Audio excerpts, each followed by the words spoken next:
Welcome back to another episode of the Jesus Cartel. You left me. You left me for a whole episode with a, last minute fill-in mediocre co-host. How do you feel about yourself? So that was a lot in that one opening line. Welcome to the Jesus Cartel, where he just bashed one of the most wonderful women that I know in my life. So I did a little thing at a statewide alcohol and drug conference there in Baton Rouge, and then went to the beach for a couple of days with Miss Becky and Cooper and Owen, and so had a great time. But let me say this. The chemistry that you and Courtney had on that episode paled to the chemistry that her and I had when we did the episode. And her and I have talked about this, and I think that we agree that for some reason there was a better connection between us than between y'all. I think, personally, it's only because I was hosting, and I think it's just me being a better host. I don't think it's really me and her having better chemistry than you and her. I think it's just because I was in the host role. So, yeah, I think she would agree. Yeah, I tell you what I'm gonna do here. I'm gonna just leave it alone. Hey, just if you wouldn't have called her mediocre right off the bat, then, well, how else do I make you feel bad? The reality of that was probably the best episode we ever had, and you weren't present for it. And then it's like, well, why are we doing this show still? I will say this. It was an excellent episode. It was something very needed, and I thought that a lot of people, including myself, got a lot out of it, and I thought it was really good. I think that you and Courtney are an outstanding couple, and y'all do a great job, and I think it came off in that episode unrehearsed, just y'all the way y'all are, and I thought it was very good. It was, man. It was a lot of fun. It exceeded my expectation, not content-wise. It was exactly what I expected content-wise. It exceeded my expectation in terms of how our interaction with one another would affect people, and how them seeing us engage one another would affect people, and kind of how they perceive relationships should be, and how they perceive their own relationships and things like that. I didn't expect such a response on that end of the coin. I knew people would probably appreciate Courtney and her insights, and she's very intelligent. She's very well spoken. Right. She's passionate. She's a deep thinker. She's not hard to look at.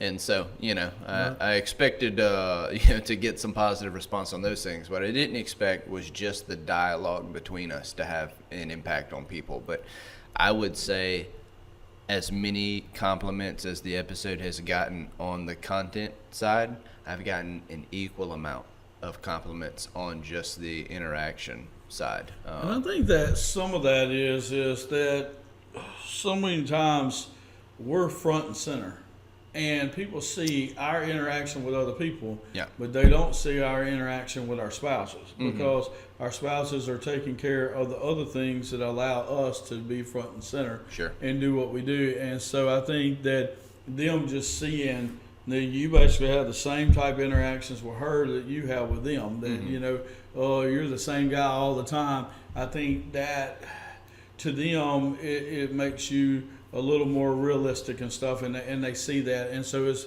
I guess there's it makes you a little more credible in their eyes, and so I think that helps with that. I know, like we talked about a couple weeks ago, Miss Becky's doing more ministry now than she's used to, and other people are finding out how great she is compared to me just telling everybody how great she is. Yeah. And I think that was the same way with Courtney. We know, I know Courtney real well. I know her strengths. I know how great she is, and we tell people how great she is, but for them to see it themselves. Sure. That, hey, not only is she great, she's a great communicator, she loves people and stuff, but it seems effortlessly to her. Yeah. And the reason is because it's who she is. Yeah. And you know, and I don't mean this as a negative towards anybody who thinks what I'm about to say, I promise you. But a lot of people see my wife as just the woman who takes care of a bunch of kids. And she is that. She's very much someone who takes care of 4 children every day, all day, you know, not, I hate to say single-handedly. You understand what I mean, though. She is not dependent on me to take care of child needs. I will help with child needs, but it's going to happen whether I do it or not. And so people see that, and I think that they just kind of throw her in that box if that's who she is. She's much more than that. Yes. And so them being able to see, like, okay, she's not just a child rearer, you know, she is a person with a personality and a heart for God. And like, she is a force all her own. And if I was rearing the children, powerful ministry would still be happening if she was the one going out instead of me. Yes. And then we talk about how, you know, you and I individually, we talk about how, you know, good our marriages are and how much we enjoy our marriages. And I think that the thing that's made it so complimentary on the other side is they saw us enjoy one another in a serious setting, you know. And so I think that it kind of just shed light on the reality of, like, maybe he really does enjoy his marriage. Right. Maybe he really does. You know, we talk about it all the time, but it seemed like you really do, like, there's a real joy there in your interactions and your engagements, and there is. And also, you wasn't scared of what she was going to say. No. And that showed. Sure. You know, it showed with your questioning, it showed with your line of thinking there and what was going on, that you know, you didn't prepare her ahead of time. You didn't try to just ask the easy questions, and you weren't scared of what she was going to say. Yeah. She said when I first asked her, what she didn't know a week ahead. She probably knew like 2 days ahead. Right. I was like, oh, hey, by the way, can your mom watch the kids, you know, Friday morning? And so we were going to get the kids to go to her mom's, but then Isla got sick the night before. And so with other grandkids and stuff being around, we don't want to spread the illnesses. And so we just kept them in the house. Something funny happened, by the way. I'll have to tell you about that in a second. But so she only knew a couple of days ahead, and she said she had spent the whole 2 days trying to figure out what I was going to ask. And so it was, it's always interesting because people get so nervous because I think they think, which she knows better just because she's watched all the episodes. But most people come into the episode thinking we're going to try to stump them somehow. Right. But we usually gear the episode to the person's strengths. And Courtney is an excellent wife. And so having her talk about marriage, but she's also, here's the thing that I love about Courtney that people don't realize, and I've heard her say this, you know, numerous times, people. I heard her say it Sunday. She came with me when I traveled to preach somewhere, and I heard her talking to somebody on one of the pews. She said that Andrew and I have had real struggles, and people think that I'm like nervous or embarrassed when he talks about those struggles because a lot of them involve me. And I want those things to go out so that people can see the hope on the other side of it. And so, you know, we're not people who struggle now. You know, it doesn't mean we don't ever have conversations about things that, you know, we both would like to, you know, probably see handled a different way. You know, that's growth. That's not struggle. But to say that that we used to be a couple that struggled because we were not walking in the biblically defined roles of marriage, and me sacrificing without expectation and her submitting to that sacrifice, and now we do, and it's flipped our marriage on its head. It's now proper. And so I explained this in class the other day. If all I care about is serving her and all she cares about is serving me, our needs are always met, but it's never from selfish motive or selfish ambition. Amen. What a beautiful thing. Versus let me worry about me being served, her worry about her being served. Occasionally it will happen, usually not though, and we're both selfish in the middle of it. That's what most marriages are. It's never intended to be that way. It's the way that it's painted. It's like, what does this do for me? What do I get out of marriage? And if that's where you are, you just kind of missed it. But unfortunately, society's kind of painted it that way. Movies and television have kind of painted it that way. And it's just kind of what we're left with. And so, you know, your real Christian couples, and I'm not being critical of anybody who's struggling. We struggled, you know.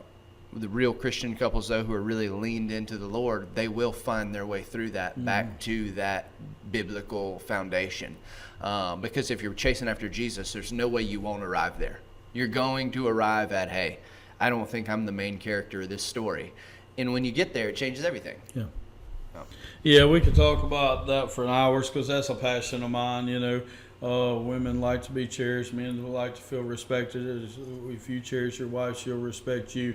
You serve her, then she's going to serve you, and then all your needs are going to be met. And if you do it that way, it's perfect. And if you don't do it that way, it's going to eventually not be perfect. That's right. It's just, because then you're trying to please yourself. But that's just difficult. And then you find yourself empty just like you did before. And if God gave you to each other to complete each other, but you're not allowing that completion to happen, then you're negating what God gave us in marriage to begin with. So, so I think people being able to see that we all, how much you care about each other, how effortless it is, and answering the tough questions is a good thing. Yeah. Which is, the whole reason why we do Jesus Cartel. We could just write a book, and people could read into it what they want to. But by us filming Jesus Cartel and filming it and visiting every single week, they see who we really are. And I love it. I love to get to know you 7 questions. I love it when we get off topic. I love it when we have a direction we're going to go, but we go a different direction, and all those things are good. One of the main reasons I love Jesus Cartel, and there's lots of stuff I like about it, undoubtedly. One of the main reasons I love it, and I was talking to my wife about this the other day. We've had this conversation a couple of times, but we just filmed an episode, so we're talking about why Jesus Cartel is great. I don't know if I'll be here tomorrow. Right. I don't.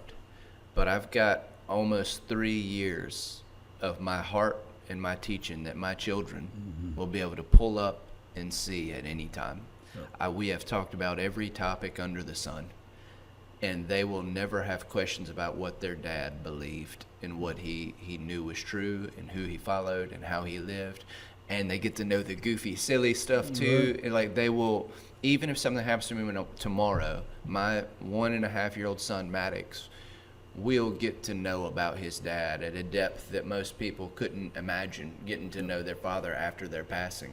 And same for, let's say I do live a long, healthy life. Well, you have grandkids and great-grandkids. And, I always remember hearing stories about my great-grandfather and all the stuff that he used to do. But if somebody would have been like, hey, if my dad called me today, it was like, hey, I found an hour-long recording of your great-grandfather just talking about his relationship with the Lord, I'd be like, send it to me now. Yes. Let me have it now.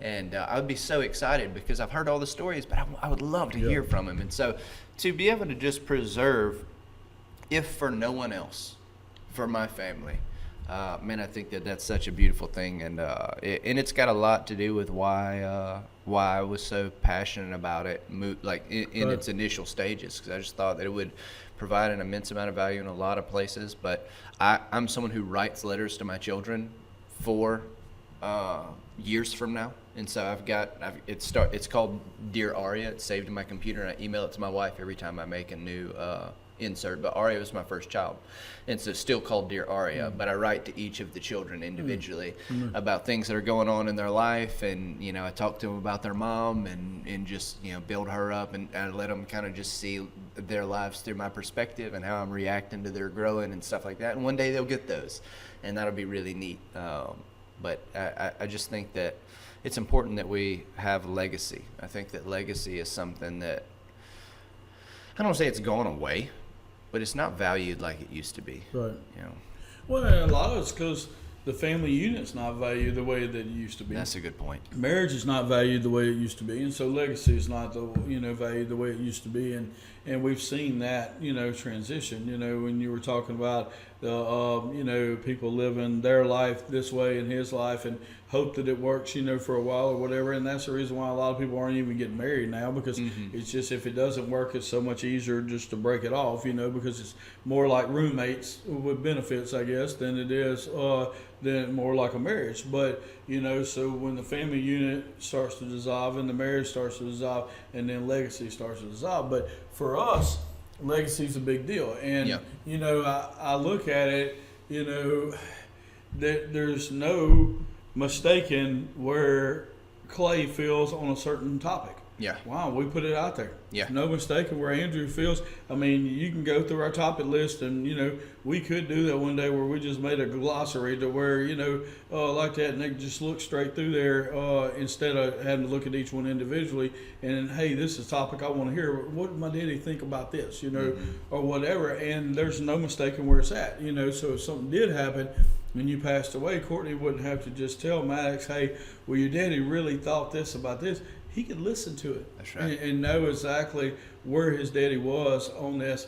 And what's so cool about it is when you were explaining that, what I was hearing is God did the very same thing for us.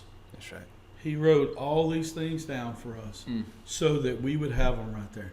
And we don't have to have somebody to tell us what God thinks about this or what God thought about this or how God saw this when he was, at so-and-so place. No, we can read his word for ourselves and know exactly where he was on this deal. And it's so much better than just having to get other people to explain it to you. Hey, it's good to have the college buddy of your dad come up and say, man, I could tell you some stories about your dad. Yeah. Well, good, tell them to me, But then, but being able to see exactly how your dad felt about marriage, being able to watch a video of him talking about who he was in Christ, or how he saw himself and those kind of things, that's so important, and God did the same thing for us. Absolutely. Amen. I can't tell whether or not you're avoiding it. I'm not going to allow you to avoid it. Last week when Clay was gone, he went down and he accepted an award that I don't know if he was going to tell you about, but I'm going to tell you about it if he didn't. And so the last 2 years, Clay has actually received the award for Supervisor of the Year. That's across the state of Louisiana, correct? Yeah. Which is a really, really big deal. It's an extremely prestigious award. This year, he did not receive the award for Supervisor of the Year. He received the award for Counselor of the Year, which is a much larger pool of people, and Right. it's a different role, equally prestigious, just a completely different role. And so for you to have received in the last 3 years 3 awards for being 2 for Supervisor of the Year and 1 for Counselor of the Year, that is a massively impressive feat. And so I don't say that to bolster you up. I know that you had no struggles with your identity or whether or not you were doing valuable work, but I do want people to know that the things that we do here at Fresh Start, the things that you contribute to Fresh Start, they're not just fly by night. You're a random guy. You are excellent at what you do, and I believe that that's worth noting. I believe that's worth being honored. And so I just want to say congratulations, man. And I appreciate everything you do, always have. I know you know that about me. We talk regularly, but I know that the people probably don't understand how good you are at your craft, especially if it's all they've known. A lot of people, you're kind of the supervisor they know or the counselor that they know. If they've not experienced a lot of others, you just don't know. But Clay is legitimately excellent and is recognized widely as excellent. And it didn't seem like you were going to tell them. I wanted to make sure that they knew. Well, we just hadn't got to all that yet, but and probably wasn't. But it is a big deal. It is something that it's hard to process a little bit. Haven't taken much time to process it. I enjoyed winning Supervisor of the Year because what that is, for those who don't understand, is when a person wants to get into the alcohol and drug field, they can take a lot of classes and work really hard and become a counselor in training or a CIT. But at that point, they have to have a supervisor that can supervise their work. And then they're a CIT for a certain number of years based on their qualifications, and then they can get ready to test. Well, when I was growing up, I had a supervisor that was a supervisor by name only. He loved me. He was great. He was a minister, and he was wonderful. But he didn't know how to take me to the next steps. He knew how to help me become a CIT, but didn't know how to help me become a counselor. So it was a lot later that I became a counselor because he just didn't know how to do it, and we were just busy, and everything was happening. And so when I was able to become a counselor, an official counselor, certified addiction counselor. And then I wanted to become the supervisor and pass that test so I could help other people. That's right. So for me, that award's great because the only reason why I even did that was to help other people get in this field and keep it going. And, twofold. Number one, because we need more qualified counselors. And number two, because I want to see people do better for the rest of their life. So by me becoming a CCS and then later becoming CCS of the year, to me, that was a great award because that's me helping people that's helping people. That's so right. That's a multiplication process. It's like a coach of the year. Yeah, it's a big deal, because you're not coaching, the students, you're coaching the coaches. That's right. Coaching them, and to me that's a multiplication process, and that's really cool. But I was kind of hoping I didn't win it this year because I've won it 2 years in a row. There's a few hundred supervisors that are active out there, and I was hoping that another one of them would win it, and it was. It was a young lady that won it, and I was very happy for her. And then right after, so there's one winner out of all the supervisors in the state of Louisiana, and there's a few hundred there. But then they have the Counselor of the Year award, and there's only one award for one counselor. So no matter if you're an RAC, a CAC, or LAC, and no matter if you've done it for 1 year or ever how many years, they only give it to one. And so when they called my name on there, I was pretty shocked. Yeah. I knew that I'd been nominated for the Supervisor of the Year, but I did not know that I'd been nominated for the Counselor of the Year. So, very happy about that.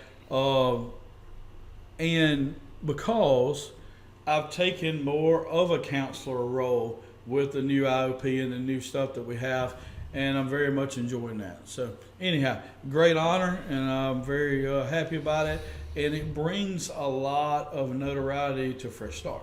Mm-hmm. Most of the time, the people that win these awards are from Baton Rouge and New Orleans. Mm-hmm. And so they're from South Louisiana. Not the cornfields. And, that's great, and they're not from the cornfields. And so for us to win those awards up here, because I represent Fresh Start, but I also represent Northeast Louisiana substance abuse and drug court, and I also represent the Kingdom of God. So for us to do that was pretty cool. It's interesting because of all of the we'll say notoriety, all the notoriety that Fresh Start has, just because we've had, some successful clients go on. They're from all sorts of different places and things like that. And, we've had some great success stories over the years. And then, having you here and some different people involved in staff here, with Brad and Danny and Ryan that are just excellent people, and Stephanie even that go out and they do all these great things. And so Fresh Start is pretty well known. People are always real surprised when they get here, when they come to visit. Yeah. They're like, this is not what I expect. They're expecting some multi-million-dollar facility and this whole, and they realize very quickly that the people are actually more special than I realized, because it's not the facility that's winning them over. It is the people. Yeah. And to be honest with you, as much as we as staff members are responsible for a lot of the great things that happen here, it's also the clients. Yes. We have the best clients, man. Like every time new people come in, one of the first things that I hear when I visit with a new guy is how much they were welcomed by the people that we have here and the atmosphere it created. As a matter of fact, when we did our CARF certification, it's the first thing that the surveyor came in and said. It smells good. He said it smells good in here. And he was just talking about the way that he was greeted by the clients, and he could feel the atmosphere. Before he looked at anything, he sat us down and he said, the atmosphere here is right. We'll make sure the rest of it's right too, but I can already tell you are doing something here. And man, it was just, you already know, but it's great to be acknowledged, because the majority of the time in life when we do the right things, it usually doesn't get acknowledged. Right. And so on the occasions where it does get acknowledgement, it just makes it kind of extra special. We've been getting assaulted by a fly, by the way. I know. This whole episode. This fly is difficult, but it's going to be okay. But, bigger than me is Fresh Start, and and bigger than Fresh Start, I love where we live, and so Northeast Louisiana has been home to me my whole entire life, And so for me to get the notoriety isn't a big deal at all. That really means very, very little to me. But for Fresh Start to get it, for Nelson to get it, for Northeast Louisiana to get it, and for the Kingdom of God to get it, because, we were one of the only faith-based facilities, or probably the only faith-based facility at that whole conference. Yeah. And I mean, we're the only faith-based facility in Louisiana that's licensed with CARF, and we're the only one, that's there at the LASAC conference. And for us to get recognized is a big deal, because that's God getting recognized, because we don't do everything exactly the way that a secular place does it. Yeah, we do things the way that, God has showed us to do it. Now, do we have the professional staff? Yes. Do we adhere to the standards? Yes. Do we do those things? And in addition to those things, we show them who we are in Christ, and we're unapologetic about that. And so, for me, it means a lot, because it shows off the kingdom of God and shows that what we're doing is working and it matters. And just for anybody that's curious, just when you said that, this popped in my head. You was talking about how, we may have been, probably were the only licensed faith-based place in there. A lot of times people would hear stuff like that and think, okay, well, I guess maybe the pool that you're drawing from isn't as large of a pool. Right. One, it's still a very large pool. Two, it's not that they don't want to be licensed. It's that they can't be, because they've not met the standards. That's the right. standards are very, very strenuous and very, very hard to meet.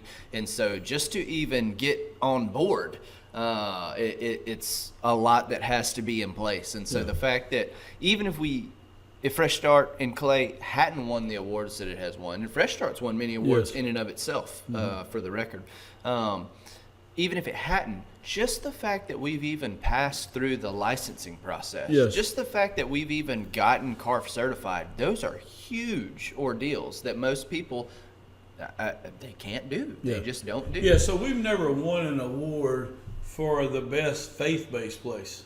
Correct.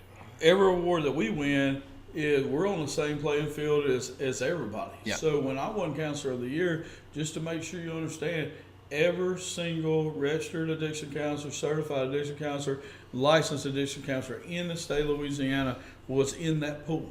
Correct. Right? And they only choose one. So I didn't win it for the best faith-based counselor.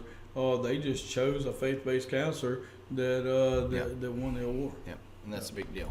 Yeah, and Clay's not the only one who got something this week. Yep. So let's stop talking about you. I got a new watch. Come on. Yeah. Who bought that for you? I bought it for me. Come on. Yeah. It's a $60 G-Shock solar watch. Okay. Casio. Okay. So pretty excited about that as well. Amen. So I'm excited. we're both equally moving up in the world. Hey, there's two things I want to mention before we move forward. Number one, as I was walking in here, I just noticed again when I was walking in here that the name, we're in the chapel building at Fresh Start, filming this now, and the name of the chapel building is the Brother Ed Chapel. And we have a sign that when you walk up, sometimes I notice the sign, sometimes I don't notice the sign. Today I noticed the sign, and just want to give respect for Brother Ed Southern that helped start Fresh Start, and it was here every Monday playing guitar and doing chapel and preaching the word when Brother Paul couldn't make it and stuff, and it just a big deal for the ones that have gone before us. And his legacy, and this being named the Brother Ed Southern Chapel, so that really meant a lot to me again this morning. Yep. And one more thing is we have a new sponsor. Hey, yes. You're a little low. Lift it up. That's the one. There we go. Talbert's Medical Building with Miss Mary Talbert. And they were down there with us at the LASAC conference, and they were very happy when I won the awards, because one of their guys, that they partner with and do business with, won the award. And we appreciate Miss Mary Talbert and her whole staff and everybody at Talbert's Billing Company in Lake Charles. Great Christian people, man. Yes. Great Christian people. Amaya, one of the workers that we work with directly for our facility, she called me yesterday afternoon just because she hadn't talked to me in a few days. We hadn't had any complications or anything. Yeah, just hey, this is kind of where everything is, but really just call them because I talk to you in a few days, and that's and we communicate via email every day. Yeah. But we just hadn't talked in person in a few days, and she just wanted to call and touch base, make sure I didn't need anything. It's like you don't get that from people nowadays. I mean, to be such a company that works on such a high level of excellence and numerically, my gosh, they deal with so much. But still, the care is like we're the only. You couldn't convince me if I didn't know for sure that we weren't the only company they worked with. That's how good they are. And I'll tell you, and we don't want to talk about it too much because you're not, most of y'all are not trying to hire a medical billing company. If you were, we would tell you how great they are, and we did on their commercial, both of us. But I was just reminded last week while I was there, we only know about them because of one of the Medicaid providers, one of the insurance companies, had a representative in our office, and she told us about them at the exact right time. So this Christian lady who's there to audit our company and see if we're worthy of their insurance company doing business with us ends up through conversation telling us about Miss Mary Talbert. And then Andrew gets on the phone with her, finds out that, he talks to her one time, and he's like, she's the one. She's us. She is us. This is who we need to partner with. This is what we're doing. And so it's the spirit that was in Odyssey telling, the spirit that's in us, and then us about Miss Mary, and God just put it all together. And so when I drove into the conference, I actually came in on Monday morning instead of Sunday, and because I want to spend the time with my family and stuff. And then so I walk in there Monday morning, and the door I walk through is where all the vendors are. And so I'm walking in, I got my backpack on, I'm just now getting there. I haven't registered, hadn't done anything. And then out of nowhere, here comes Odyssey running up to, hey, Mr. Clay, how you doing? She goes, let me show you where Miss Mary is. And, and it's just a big God thing, and we're having a big party all, right there. It kind of reminded me of getting off a plane in a foreign country and seeing people that you hadn't seen forever when we go on mission trips, But it was kind of like that. And so I guess what I'm saying is God is a relational God that gives us the right relationships at the right time. Yeah. And don't take that for granted. God is going to put the right people in your path with the right skills at the right time. And just recognize it because He is setting it up for His good. Yeah, that's amazing. Amen. That's amazing. I got a random question for you. Okay. What kind of nursery worker are you, man? You want to explain it to him? I do. So this was Garrett and Drew's work, right? No, it was actually just Garrett. Just Garrett? So Drew's not responsible for this. No. I've been blaming him in my mind. No, so the greatest member of Thrive Church, Garrett Ely, came up to me Sunday. And he said, I asked him, I said, man, how did the nursery go today? Because him and his wife graciously offered to keep the nursery this week, and they had 8 babies in there. Nice. Yeah, brand new church and 8 babies, right? And so Garrett and Alyssa keep the babies, and afterwards we're getting ready. We're in the fried chicken line, Yep. And so I said, Garrett, how'd the nursery go? He said, man, it went well. We had one that was going to give us a little trouble, but he realized he wasn't going to be able to escape. And so after that, it was all great, And he's just making a joke about it. And he said, but look, he said, I got to get to know you segment question. And I said, well, what is that? And he goes, what kind of nursery worker are you?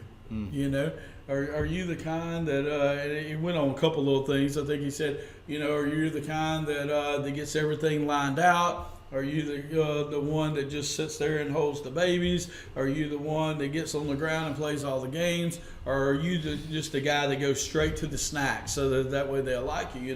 What kind of nursery worker are you? And I was like, man, that's great, and he said, I think y'all could talk about that for a little while. And I said, okay, well, I appreciate somebody giving us a question because that's a cool thing, you know, and we don't have to come up with it on our own. We could actually give the viewers what they want to know. Mm-hmm. But then the other side of me is I've never worked a nursery before. Same. So. And when I'm thinking about Andrew's never worked a nursery either, because we've always had other roles, not bigger roles, just other roles. And so we've always had other roles. And let me say this. We have always had other roles, and there are a lot better people than me at working the nursery. Now, Andrew would be a great nursery worker because he's dad of the year and stuff. But I didn't touch my children until they were a year old. Until my children could tell me what they wanted and be able to somewhat, function for themselves, I didn't have any doings with them, So I'm not good in the nursery at all in that sense. Now, you give me a little toddler room, hey, I'm good to go. But the baby room, is a little difficult. But I really thought it'd be a great question, and I have some answers. I've actually thought about it a little bit, so I'll let you go first. Yeah, so first off, I want to say that when you said go straight to the snacks, my mind did not goes to the snacks for the children. Oh. My mind went to the snacks for themselves. Let these kids have it out. I'm going to eat these snacks. I think he was talking about I'm going to be the cool guy. Maybe not. Garrett might be in there just pounding your snacks. No, I think he was talking about take the easy way out. We'll see. Yeah, we'll have to ask him. I got some questions. I can tell you that, so I do, even though I've never worked in the nursery before, I do deal with children a lot, and I was a children's pastor for a long time. So I do know two things for sure. I know which one I would want to be. And then I know the one I would actually be. The one I would want to be would be the one holding babies. I love babies. I've always loved babies. It's the reason people ask me a lot of times about different paths in my life that they thought that I would pursue that I neglected to pursue. And everybody always asks me, well, why didn't you pursue those things? And it was always for the same reason. I wanted to have a family. And I knew people that pursued those paths, and their family situation didn't work out great. And so I neglected those paths and decided to have a family instead. The reason is because I wanted kids. I wanted babies. I've always loved small children. And so I would want to be the one sitting in the chair rocking the babies. And I would do that if there was order in the room. However, if there was even the smallest tidbit of disorder or dysfunction or anything of the sort, I would abandon the baby station, leave that to someone else, and I would be the one who organizes games to occupy the children. And I'm not the one who's going to crawl around on his hands and knees and play. It's not my game. But I will absolutely be the game master and, run ships and sailors and four corners and all the different, kid games that they love that keep everything kind of orderly. It's still a little bit of chaos, but it's controlled chaos, and you know where everybody is, and they're fought because they want to win. And so that's who I would be. More than likely, I would be the one who's organizing games so that the kids maintain pace. But I would love to be holding the children. Yeah. So if we're going with the four categories here, my least favorite would be holding the children, right? Because the way my bone structure and my muscles and stuff are built, it could be detrimental to the kids. And I don't want to be harming any kids by not knowing my own strength. And so I just want to make sure that we don't, have any problems there. So my least favorite would be holding the babies. And then you get we could get in that forever. I'm not real good at other people spit up and different things like that. So I would like to be the person that kept order. So what I would do is, hey y'all, let's all get together. Hey, we're going to have a great time today. And this is what we're going to do. We're going to do exactly what Miss Becky says. And whatever she says, that's what we're going to do, including me. I'm going to do exactly what she says too. And then at the end, if everybody does great, we get a snack together. But if you don't do great, then we're going to eat our snacks in front of you. And it's just the way it is. So does everybody want to eat a snack, or y'all just want to watch Mr. Clay eat a snack? All right, then let's do exactly what Miss Becky does, and I will do it too. And then so I would lightly participate and make sure that Miss Becky is over everything. And if there was an issue, I would take care of the issue. That's the role that I would like to play if I was ever in the nursery. Okay. The role I would probably end up playing is on the floor, just let them jump on top of me because it keeps them occupied and they're having a good time. Yeah. And I'm hoping that the preacher hurries up so that I don't have too many bruises. Get to practice their wrestling moves. That's it. Yeah. Exactly right. So that's probably the way it that. would end up. I get that. So, question of the day in terms of the episode itself, which we've talked a lot. We've honored a lot of people, and I do want to say this because I think that's important. Never pass up an opportunity to honor people. Amen. It's never a waste of time. So I, even though the informational portion of the episode will be shorter than normal, I don't think any time was wasted honoring people. So my question is this. We talked about marriage last week, Courtney and I. And I like to kind of continue that, but with an odd caveat of a question that was kind of not necessarily suggested, but it brought to mind by some of the dealings of some of the people who listen to our show. My question is, do you recommend people to get married? Do you recommend it? Do you recommend that they do it at all? Do you recommend they do it young, wait till they're older? Like, what are your thoughts? Is it something that you put out there, or do you just kind of keep to yourself? Where are you? Yeah. So, I believe that God made marriage, and I think it's a beautiful thing.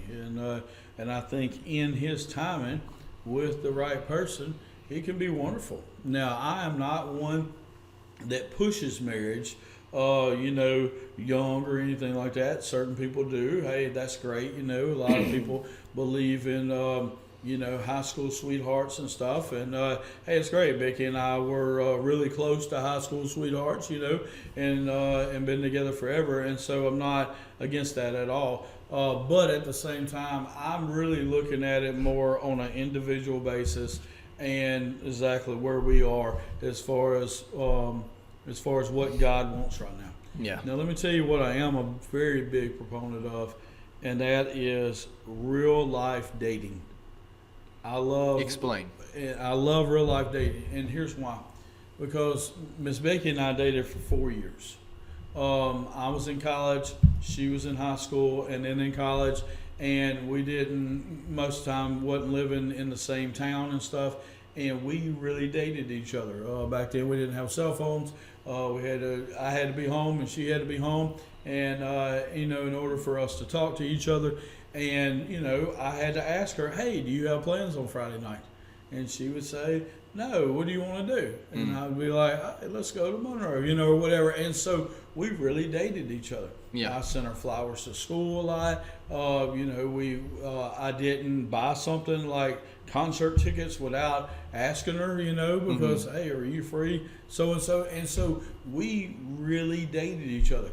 We didn't stay together. We didn't stay the night with each other. We didn't act like we were married. We didn't share bills. We didn't do all those things.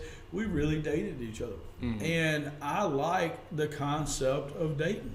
Now, I'm not saying 4 years. I'm saying some people, hey, it can happen really quickly. I'm not saying that it can't. I'm saying don't play marriage before you get married. That's all I really care about. Is don't act like you're married when you're not married. If you're not going to receive the blessings of God and the covenant on your marriage, and you're not going to do things the way God wants you to do it, don't do it. Don't do it. So my deal is, if you can date each other and really date each other, I love it. Why? Because it establishes dating as part of your marriage later on. To where you don't take your wife for granted because you still date your wife. You don't take her that, just assume that she's got time for you on this. And, hey, we've talked about this before. I dated my daughters, specifically dated my daughters. Why? Because I wanted them to see the same thing and expect the same thing later on. So I'm not just such a big person on, hey, we got to get married at a certain amount of time, at a certain age, or anything like that at all. I think it's more individually based. Yeah, I would hate to say that fall on either side of the coin, really. I don't say that I would recommend it or not recommend it. Here would be where I stand. If two individuals are dating and have been dating, I would suggest you be dating at least a year, just because really that's also a short amount of time. But I'm not saying it can't happen faster. I'm not saying it can't take longer, but I would say you need to know somebody at least that long, just to spend time with them and get to know a little bit about them. I would say you need to be dating at least a year, and I would need to know that both people are individually pursuing Jesus very, very intently. Those people, I would probably recommend get married. If one or the other or both are not intently pursuing Jesus, I'm not talking about going to church. I'm talking about praying. I'm not talking about reading the Bible. I'm talking about actively trying to look more like he looks every day. I would not recommend it. It doesn't mean it can't work out. It doesn't mean it can't be resolved later. But I would never want to encourage you to engage into a covenant, because that's what marriage is, a covenant. If you don't understand covenant, look, we don't even be having a marriage conversation. You're entering into a covenant. I would not ever encourage somebody to enter into a covenant with someone who's not taking that covenant seriously. And if you're not taking your relationship with God seriously, I mean like extremely seriously, then there's just no way you're going to take this covenant seriously. Again, it doesn't mean they can't get there, but I don't know that that's the dice you want to roll, because it has such an effect on the rest of your life if it doesn't go well. Being a divorced person, whether it was your fault or not, it carries a label, and it can be, in a lot of situations, it'd be hard to maneuver around it, and it does something to your psyche. If you've got children, it affects your children. And we have statistics, a boatload of them, that talk about the effects that divorce has on children. I understand that sometimes it's unavoidable, because of certain situations and circumstances. But really, I think that marriage needs to be raised back to where it was intended to be originally. And I think that we've diminished the meaning and value of marriage, and it's just become more of a contractual agreement. It's more text-based than anything else, almost. I think that if not for tax reasons, a lot of people probably wouldn't even get married. They would just remain roommates. And I think that that's the real issue, is that we have lost the value of marriage, and it's not a covenant anymore. It's not viewed as a covenant anymore.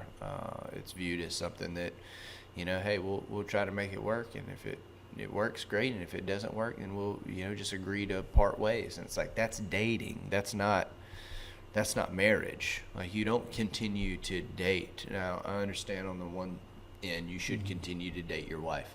I'm not talking about that. I'm talking about the condition of your relationship should have moved from... Should deepen. Right. It should move from a dating relationship to a covenant. And covenant isn't, hey, if it doesn't work out, then cool. That's right. Not covenant. Covenant is... there are some covenants that are spoken, and marriage is a spoken covenant. It's done in front of witnesses. Like, there's a reason. Like, you're to be held accountable to this covenant. But there are unspoken covenants that we make too. We hold to those. Like, there is an agreement, like between friends, that if one of you gets jumped on, all your buddies are going to jump in. It's just an unspoken code that's written in there. Marriage has lost that. Marriage has lost the fight. Not with everybody. There are people who still take it seriously, but it's society has just really done a number to the meaning of marriage. I keep saying the meaning of marriage. There's an excellent book called The Meaning of Marriage by Timothy Keller. If you've never read it, it is worth every second of your time. But I think that we've got to get back to marriage's intention. And if we can't get back to the intention, and if you're not walking in that intention, I would certainly not recommend it. Well, and here's where this gets a little tricky, is because we're basically, we're saying the same thing, but when we're saying that, hey, if they're not, willing to do this, then you're not recommending marriage. The issue there is more people are going to be like, well, I'm just not going to get married, which keeps the divorce rates down, but also keeps you in sin, and then other people are like, well, you just need to hurry up and get married so that way you won't be in sin anymore. Yeah. There's a lot more sin than just that one sin. Yeah. Right? And in fact, you're sinning by being in marriage and not being in covenant. Yeah. Okay, we can think about that for a little while. Never really talked about that, but it's true. Andrew's saying that if you're not pursuing God and the spouse is not pursuing God, then you shouldn't get married because you're entering a covenant. Well, what about if you're not pursuing God the way you're supposed to, and she's not, and you enter into marriage right there, then, man, you're making a mockery of the covenant that God wants to have for you. That's difficult too. So for the people to say, well, I'm just going to get married, that way I'm not living in sexual sin. Yeah, but you're not entering in a covenant with God. So, I mean, and so the best way is for a man to be pursuing God with his own heart, and for the woman to be pursuing God with all of her heart, and then for them to be pursuing a life with God, with each other, and to form a covenant with God and with each other. And that is the best way. And I really don't know any other way that works. Yeah.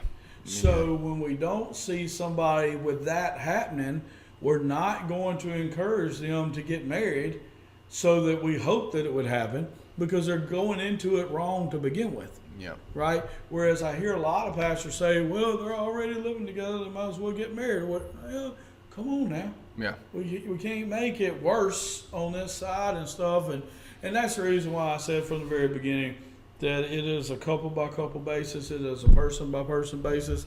I don't have a line to where I just want everybody to get married, and I don't have a line to where, I don't, or say you got to wait a certain age or date a certain time. It is a case by case basis. But what doesn't change is you pursuing God with all your heart, her pursuing God with all his heart, and forming a covenant with him. That is, I hate to say it's the best way, and I hate to say it's the only way, but it's the only way. I just haven't seen it work any other way. I do want to say this one part for we got some teenage listeners as well. I tell you something that is a terrible idea is sowing your wild oats before you get married. Oh, goodness. That is such a common thing in society today, that you need to go out and experience as much of life as you can and do all the wild and crazy things and get them out your system. And then that is the worst advice ever given. It causes so much more negative on the back end of everything than it does positive. And then it also disqualifies you from a lot of relationships. Yes. And so, I've had this conversation before. It's like, a man would love a woman that respects herself, but then he's going to act in an unrespectable manner and try to find a woman who respects herself. It's like, brother, I don't know how you think that's going to work. That's not the kind of man she's looking for. And on the other end, same kind of deal. Women, they want this man that just cherishes them as something valuable. But you're acting in a way that's devaluing yourself, and in your own eyes, like you are treating yourself as a piece of property. Like, how do you expect him to see you? And so a man who really does have morals and value and ethics, when he sees that, is probably more than likely going to turn him away from you, not encourage him to engage in that type of relationship. And so you need to be the type of person you're looking for. And for whatever reason, however it has happened, like that's not the condition of the world. It's you be true to yourself, but then expect everybody else to fall in line. And it's just very unusual. And so I just want to tell any of our teenage listeners, any of our teenage viewers, it's a terrible idea. It's really stupid. People have a lot of justifications for it that they'll like to throw out there. They're all dumb. None of them are true. I've been counseling students for 10, 15 years now. 15 years. I've been counseling students for 15 years. It hurts them horribly. Don't do it. Most people don't want to take my word for it. Everybody wants to have their own experience. That's really, I'm trying to save you the trouble. Yeah, I agree 100% with what you're saying, 100%. Now, I do want to say this back on what we were talking about earlier, that let's say that you love the Lord, you're growing in the Lord, you're dating somebody that loves the Lord, but they're not quite pursuing the Lord the way you are. I'm okay with that. Okay, I'm okay with that. I'm okay that I may be pursuing a little harder at the time or a little deeper than the person that I'm dating or whatever. I'm okay with that. But that's why we're dating. That's why we're getting to know each other. Maybe I can be a good influence on that person or whatever. And so that's a good thing, because she's not, she's not over here. She's here. She just, would like to be here. That's okay. That's a partner. That's a friend. That's dating. That's those kind of things.